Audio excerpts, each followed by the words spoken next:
இதுக்கு தான் ஊருக்குள்ள ஒரு ஆளினார் Azhagaraja தேவைங்கிறது.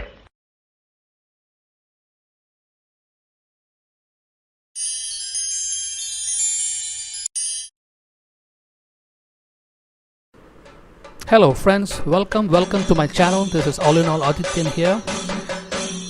Onam is coming and this is a very exclusive recipe we are going to make for Chakkai Varatti. One of my relatives had bought a huge fresh jackfruit from his farm, and he happens to give me a big bulk of it. So let's make the traditional Kerala Chakkai Varatti.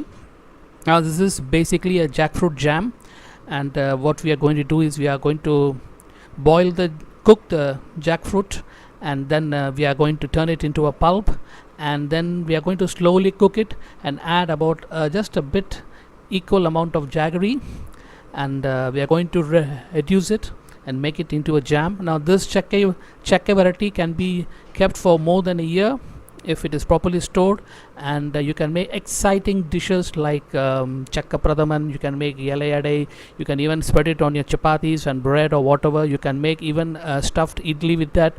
The ideas are the sky is the limit. Okay, so let's get on with it. Here we have the jackfruit nicely cleaned and washed, and then I have cut a few into small pieces.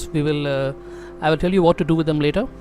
Okay, then the huge pieces are there, which we are going to put it into the cooker, and then we are going to steam it for about 2 whistles. Okay, so we want it to be nice and really soft so that we can puree it later. Now we have to add a little water.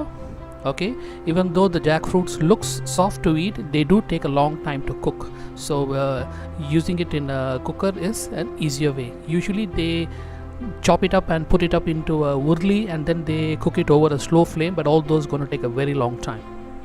Okay, and just about done now. I'm going to take it out. It's nicely done, soft and mushy. It is cooked in its own sugar, little darkened now. That's all right.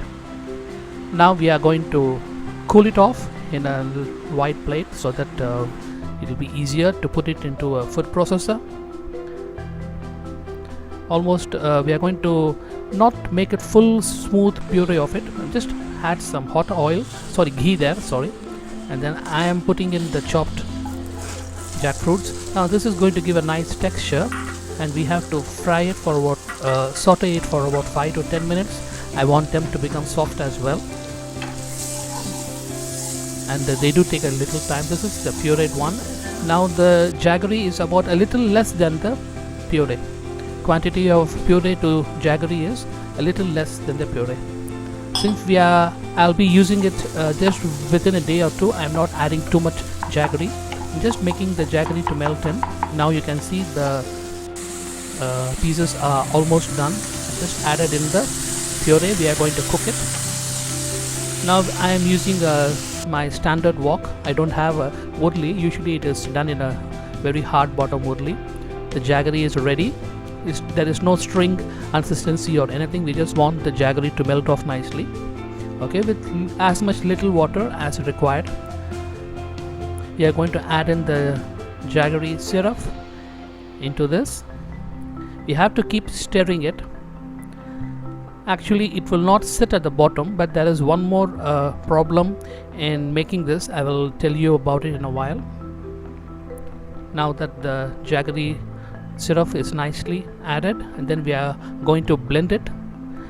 We would like to keep the flame a bit slow now, and then we have to start mixing it well. Now the real problem now, and the most dangerous part of doing this, is the bubbles. Being a very thick puree, these bubbles, as long as the water content is there, they are going to pop, and they are going to pop all over you. So it is really hot, and it will hit on your hands. It is very dangerous actually. So I don't happen to have a glass lid or anything, so it's a bit difficult for me. So if you are doing it for the first time, I would recommend you to have a glass top there. So that is my cooker top. I'm just using it to shield it from all the popping. This popping will be there as long as the water content is there. Now it is over, and adding this cardamom powder. As long as the water content is there, it will keep popping. So about 5 to 10 minutes. After then it will stop popping. So it has become very thick now. You can add ghee there, 2 or 3 tablespoons of ghee, as much as you like. And I'm not going to make it very thick because Onam is just around the corner, so we will be using it immediately. Now if you plan to keep it for a very long time, you can make it as much thick as possible.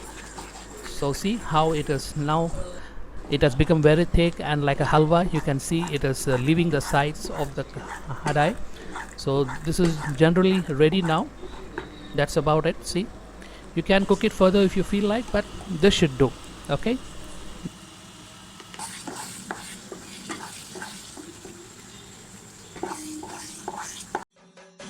That's it.